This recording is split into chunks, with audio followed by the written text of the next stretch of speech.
This is a massive animal skull. It was just dropped off this morning by UPS in the parking lot of Jay Villamoret's business. This is an elephant skull, rather small elephant, but nevertheless an elephant. You could say Jay has a bizarre obsession with skulls. I started collecting skulls when I was 7 years old. I found a dog skull in the woods. My father encouraged me to bring the bones home. Throughout the years, the bones kind of faded away, but the skull had always remained. A few years after that, I found a cat skull on an anthill. And from that point, I saw the similarities, but yet the differences. And it just intrigued me to the point that I had to start the company. The company is Skulls Unlimited, headquartered just outside of Moore city limits on Sunny Lane Road. It's the world's largest provider of osteological specimens, better known as bones. There's a leopard skull and a baboon skull to be cleaned here. And these come in from Africa. Bones arrive here from all over the world to be cleaned and assembled, primarily for universities and other educational institutions. Getting them clean is an incredible process that isn't for the weak-stomached. Flensing's the removal of the mast tissue. We try to hand cut as much meat off the bones as we can. It's a process referred to as flensing versus fleshing. From here, it's on to the bug room. These are carnivorous meat-eating beetles. They actually remove the tissue from the specimens. This is jaws of a shark here. The beetles, thousands of them, actually eat away all the remaining tissue on the bones, leaving them nice and clean. The larvae do the majority of the work.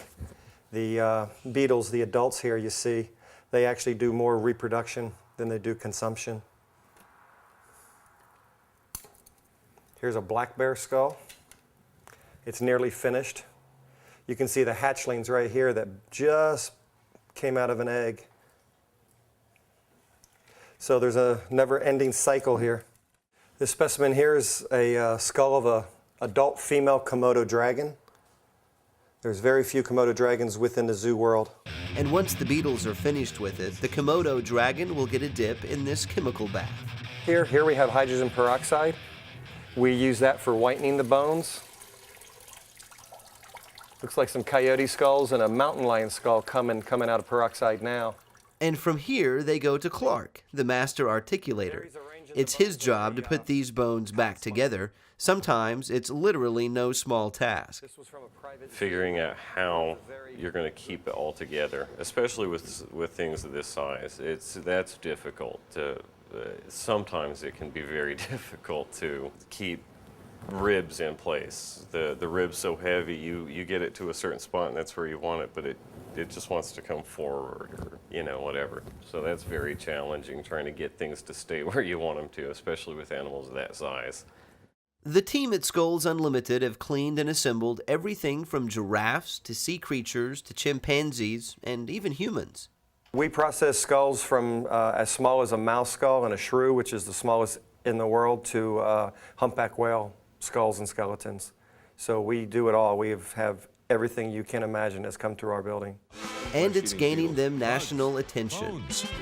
And the head of a bison. Oh. Just another day at the Skull Cleaners.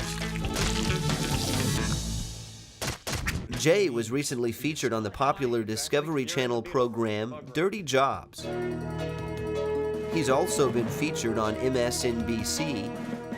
It's doubtful they would want to stay the night because And of course, with a subject like this, Ripley's Believe It or Not has been by for a visit. Ripley's Believe It or Not. All of this attention for a Moore graduate whose business is right down the street.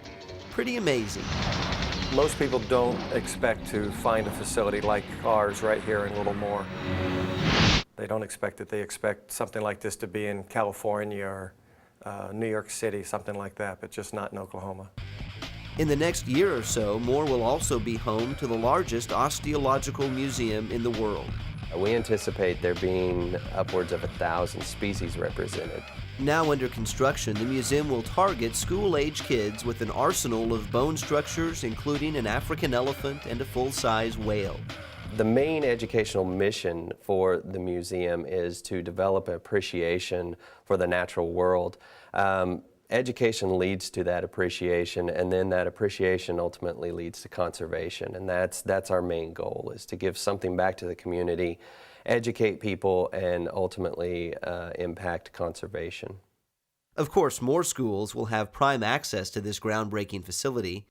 In the meantime, Jay and his team continue their work sending bone structures to other educational institutions the world over, dirty as the job might be. Do you smell this? Oh, yes. Okay. Specifically, what is in there? There's bison skulls and there's a horse skeleton that we're going to work today. You have an entire horse skeleton? Entire horse skeletons in here. Another slice of life right here in Moore.